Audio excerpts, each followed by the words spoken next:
તો મિત્રો હું આજે આવી છું સરખેજ ભારતીય આશ્રમની અંદર અને તમને હું બતાવીશ કે બાપુના રૂમના કબાટની અંદર શું શું વસ્તુ છે ને એ. આજે મારો એક અજીબ સવાલ તો એ છે કે આ બાપુનો રૂમ છે, ઋષિ ભાઈનો રૂમ. બાપુ તો નથી કહેવા લાયક, એટલે હું બાપુ તો નહીં કહું, કેમ કે સાંસારિક એક જીવન જીવે છે, સનાતની જીવન ના કહેવાય આને. જે હું તમને બતાવું છું ને, તો આજે તમે કબાટ ખોલો ને તો તમને શરમ આવે. અને પહેલી પ્રથમ વાત તો બાપુના રૂમના ઋષિભાઈના રૂમમાં એક લેડીઝના કપડા કેમ ને એ સવાલ. અને લેડીઝના કપડા જ નહીં, તમામ સામગ્રી આવો બતાવો. સમજો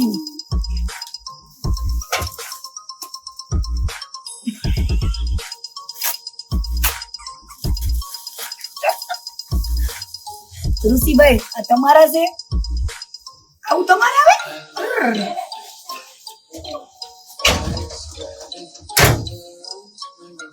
ઓહો, તો જો ઋષિ બાપ, અરે સોરી ઋષિભાઈ ના કબાટ ની અંદર થી આમ જો, આ જો શરમદાયક વસ્તુ નીકળે છે. આમ જો,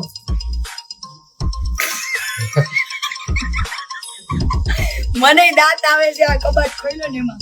અરે નકરી રીતે આમ જો, આહા બાપુ જબી લાગે છે.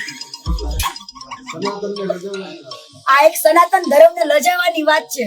અમે તમારા રિલેશન ને તોડતા નથી, પણ જો તમારે આવી જિંદગી ને તમારે આવા રિલેશન થી જીવવું જોઈએ ને, તો આ તમે આ ધર્મ છોડી દો. તમે એક સનાતન ધર્મ ને લજવી રહ્યા છો, તમે એક સંસારિક જીવનમાં જતા રહ્યો. આ શરમ આવે છે આ કબાટ ને જોઈ જો. તમે ખાલી જુઓ કેટલી ગંદી રીતના બધું પડ્યું છે. જુઓ ખાલી જો. હવે બાપુ, મારો તમને સવાલ છે કે આ કપડા કોના છે ને એ તમારા મોઢે તમે બોલો ને તો સારું રહેશે. એ શું હાથનું છે? જો તમને બતાવો. પછી સેક્સી નાઈટ ડ્રેસ જો. હવે આવા કપડા પહેરે છે કોણ? જીન્સ. ઓય આ કઈ લેડીઝ નું છે ને બાપુ કહેશે, હા ઋષિભાઈ કહેશે. સોરી, તમને મારા બાપુ કહેવા નથી. અને તમારા નામ પાછળથી ભારતી હટાવી દેજો. તમે સનાતન ધર્મ ને લજવી રહ્યા છો. આ કોના કપડા કોના છે? જો ખાલી અંદર ટી શર્ટ તો જો. આમ જો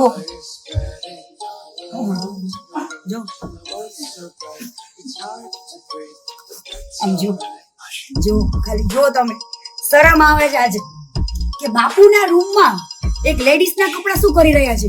કઈ લેડીઝ ના છે તમને ખબર છે, મને ખબર છે, પણ તમે લોકો મોઢે કહેશો ને તો મજા આવશે. જો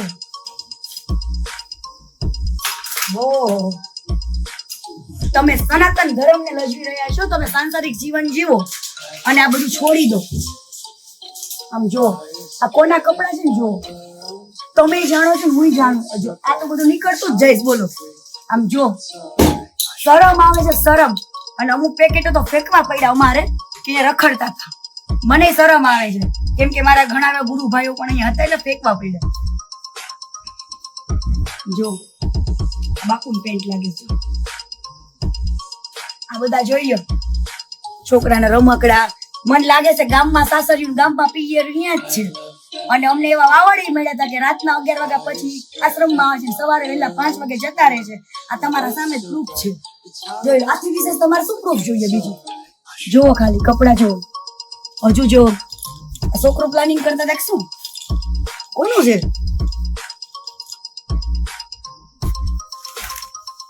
જો અરે હજુ તો નીકળતું જ જાય. સમજો આ સાઈઝ ખાલી જો. શરમ આવે છે મને આજે લેડીઝ થઈ નહીં. ગુડ. જો આવા કપડા રાખવાના અને ફેન્સી રાખવાના, તો આની કરતા તમે આ ધર્મ જ છોડી દો. બરાબર? આ જો મેકઅપ. તમે કયો મેકઅપ કોનો છે? હજુ ઘણું બધું છે. બરાબર? શરમ આવે છે આજે. અને ઋષિ ભરતી બાપુ, એટલે સોરી ઋષિભાઈ, તમે જવાબ આપજો કે આ કપડા તમારા રૂમમાં કઈ લેડીઝ ના છે? તમે કયો અમને. અમારે તો નથી બોલું કઈ લેડીઝ ના છે. બધા જાણે જ છે, પણ તમે તમારા મોઢે કહેજો કે કઈ લેડીઝના કપડા છે. વિચાર કરો તમે. તમારે ભાઈ મને તમારાથી કોઈ તકલીફ નથી, આવું જીવન જીવો છો ને એનાથી, પણ મહેરબાની કરીને એક અપીલ કરું છું, સંસારિક જીવન જીવો, ખુશી જીવન જીવો, પણ સનાતન ધર્મને લજવે ને એવા કામ ના કરો. બે હાથ જોડું છું તમને.